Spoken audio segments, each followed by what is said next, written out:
Okay. Good morning. It is just after 10 o'clock in the AM on Sunday, October 25th, 2020, in the lunar cycle Octopus, when cold arrives. And this is my first look at the pond, I think probably since last weekend. So it's probably been a week since I've been able to stop out here. And things have changed dramatically in that week. The pond is iced over. Obviously the heron must be gone, or at least moved.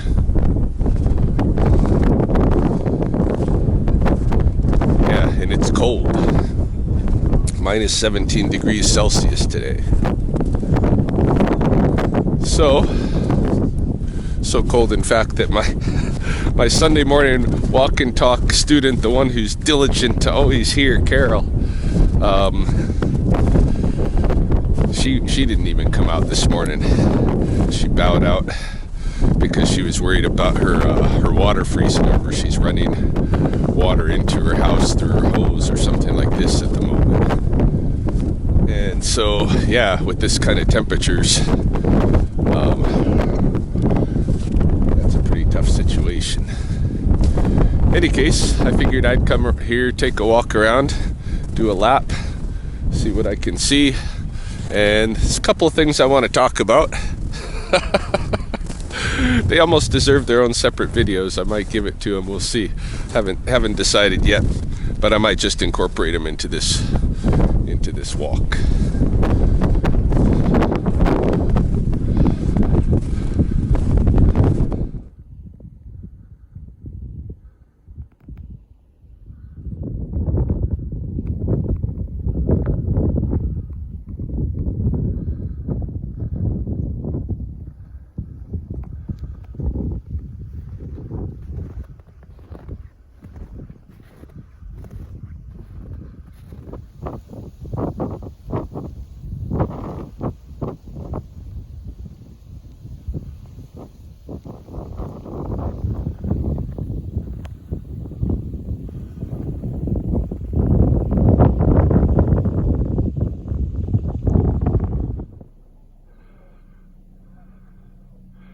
There's spots on the wide south pool here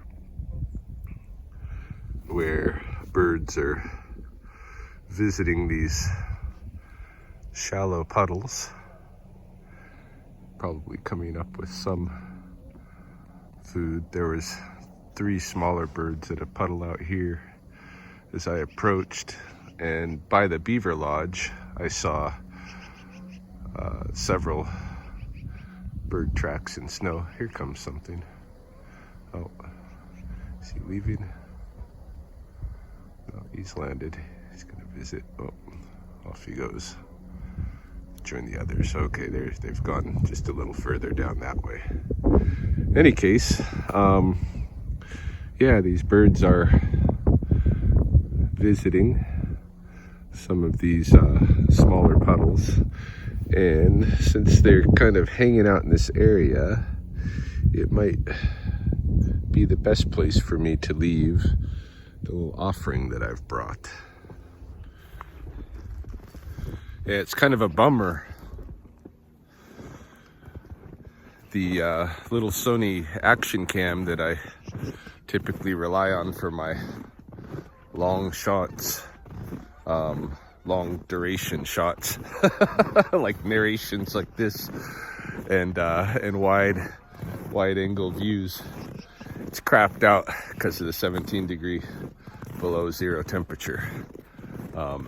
It died just after that first opening scene. So I'm hoping that iPhone to the rescue will do the job to keep me in business for my walk around the pond here. We'll see. I think I'm just walking a little ways over here to leave my offering. There's still some birds. I don't know if you can see them flittering around in this area. My little, this is where I miss my little action cam. So I'm gonna put my offering on the bench here, and what it is a bunch of chicken wing, discards, the little bits. I know chicken wing connoisseurs are gonna be like, how come you didn't suck those bones completely dry? Well, the reason is I like the meaty part more than the gristly ends, and I like bringing the gristly ends out here and the bones as offerings for these animals to get some nutrition. So I'm gonna drop these right here on the bench. They won't be there long, and I don't think anybody's coming to sit around out here today anyway. And those birds will come pick them up. And that is my offering for the morning.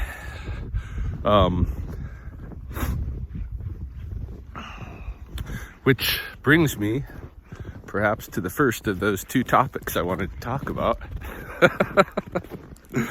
And that is my review of the movie My Teacher, The Octopus. Yeah, Chels and I watched this documentary on Netflix last night, My Teacher, The Octopus. And if you haven't seen this movie, you definitely should. It's kind of a must-see, I say, for myself, primarily because of the background, the stage of the film, even more than its content, the latter of which is, excellent in itself. But in the background is a gentleman who was facing some issues where he needed some therapy time, right? He needed some time out, and so he went to the ocean because he had been raised with his dad swimming in the ocean in these kelp forests, and so he sought this out. But he also had these experiences as a documentary filmmaker, working with tribal hunters and such, who were so engaged in every little detail of the land that it very much impressed him. And so he went back to the kelp forests for kind of self-therapy, but with the aim of connecting that intimately with the place, with the land, or the sea, we should say in this case, the forest. It's really interesting because he goes in with a snorkel and mask, not scuba gear, but just holding his breath and basically diving down or flying down from the canopy of the forest down to the forest floor, to explore an alien world where he ultimately kind of befriends an octopus. And it's a very unlikely thing because, of course, octopi don't really, they're loners in themselves. They don't associate with others of their own kind, let alone human beings and such, and are pretty skittish, but also very intelligent and curious. And this guy pursues basically a relationship with an octopus, and through rigorous pursuit, the octopus eventually kind of relents and lets this guy in a little bit. And then the guy is able to see some aspects of octopus life very closely and intimately, and to film them. And this includes, some very tricky situations where the octopus is in danger and may in fact have put herself in that danger because of the situation with her friendship with this filmmaker. And so in the context of that danger, the filmmaker is trying to, I don't even know the guy's name, unfortunately, but he's trying to determine for himself whether it's ethical to intervene and save his friend from dangerous situations, or whether it's more appropriate to, pull back and let what unfolds of nature unfold, right? And this is a really interesting question.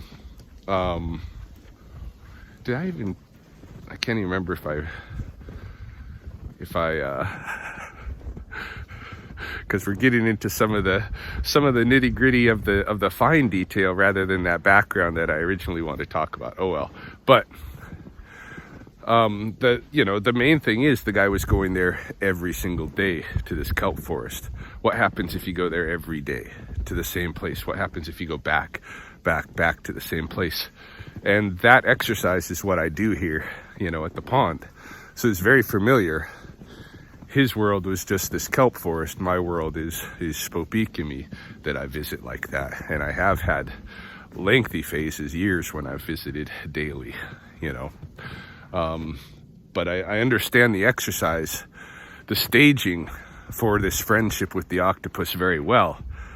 The staging for the very unlikely thing to happen when a human has been so intimately engaged with a certain place and getting to know all of the life in that place and the ecology so well, and visiting every day so that you notice the little things, the little changes, right?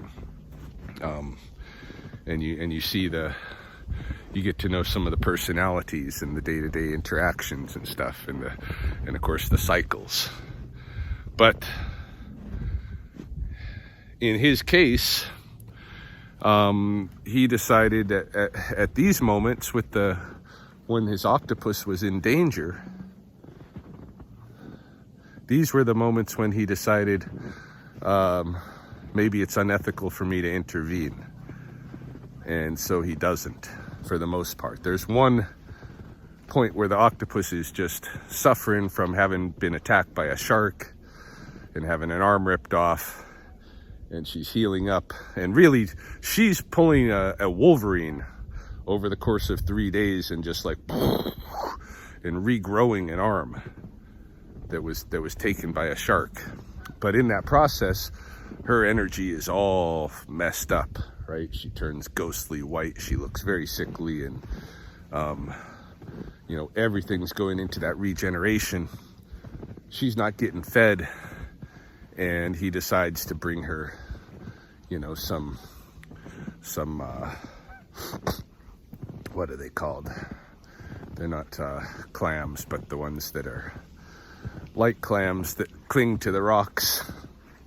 Anyway, he brings her some stuff to eat, and he even questions himself whether or not that's going too far, Yet this is an octopus who has, who he had to pursue a friendship with, and the octopus didn't want it, ran from him, hid from him, moved into a different home, and he pursued it so strongly, refound her, that she finally relented. And what the heck's up with this guy, right? And then and then she starts taking him around with her and showing him her and using him, working with him. Like, this is where she did benefit, fringe benefit from him, is in her hunting.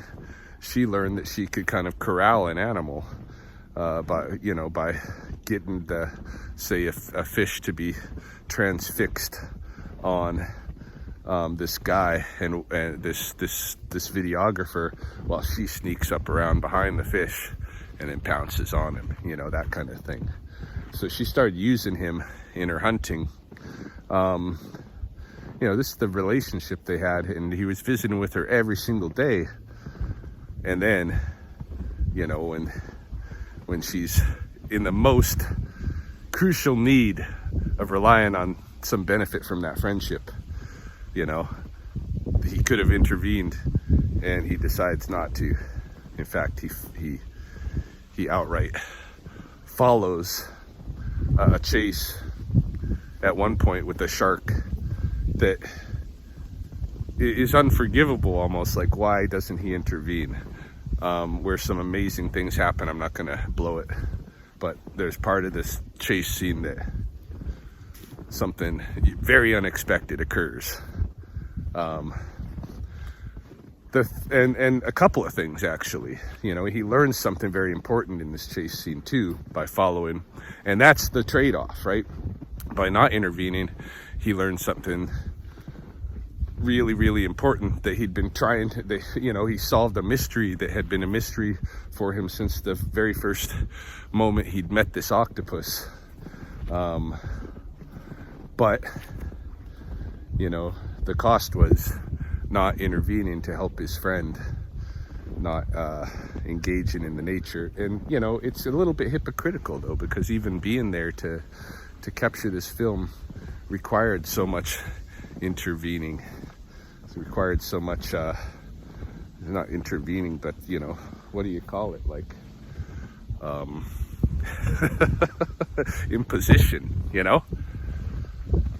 human imposition. So, I don't know, but my feeling is, like here, I'll bring offerings. And I think, part of what we actually need to consider in these relationships of studying and learning from these animals, like, what you saw here in the film is very beautiful. That a human being can form a relationship with a mollusk, basically a snail, an intelligent relationship. And that these kind of things are very possible when you get outside of your homes and out into the living world, or engaging with animals and plants in general, and taking a certain angle to it. But if you still are doing the Star Trek Prime Directive, as I think Howard Stern pointed out, criticizing this film,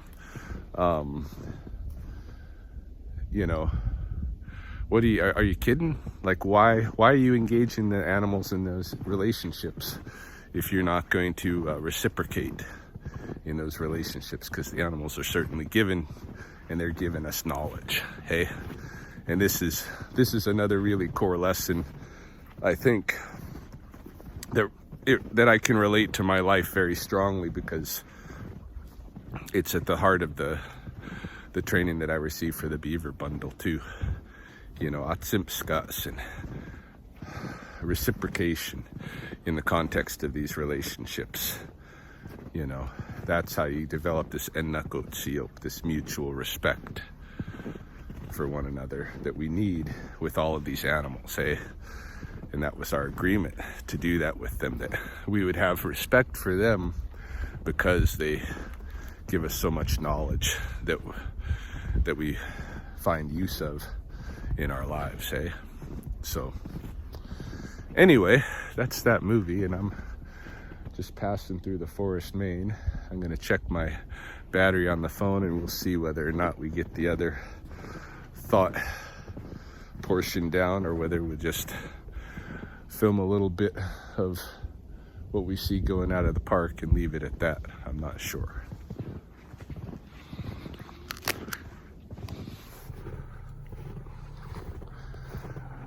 Phone battery is still in good order. Yeah, you can definitely trust iPhone to save your project if you're out in the cold, and any of these other camera products can't hack it. I'm following these whitetail tracks. Well, I'm assuming that they're whitetail, actually, but it's a good assumption, because That's who inhabits the forest down here. So yeah, the battery's still good. I could go into the second topic, but the second topic is very different than, kind of feels out of context at the moment here with this video. So I don't think I will. I think I'll save it for its own space and time. But yeah, reciprocation in relationships with nature. This is why the beaver is the symbol. In a very important animal for us to emulate, because every little thing that the beaver does for itself and for its needs has a trickle down positive effect that enables or fosters all of this other life in the riparian forests or riparian areas. I mean, the forest itself is a beaver creation. So when it comes to us and whether or not we should interfere with nature, we are of nature. It's how can we live in ways that our impacts on nature are going to have a positive effect on them, such that we can feel good that we are reciprocating for the knowledge that we're gaining from studying with all of these plants and animals. I mean, really, this natural world has given us every bit of the knowledge that we have. We don't just invent it in our heads. We bounce it off nature, and nature tells us whether or not our ideas are correct. And many times nature just says, hey, look at this, and we would have never thought about it otherwise. So, and certainly if you watch that movie, My Teacher, the Octopus, you will see that nature is very generous in teaching some amazing things, and we have a long ways to go in what we can learn and the kind of relationships we can develop. Long ways to go.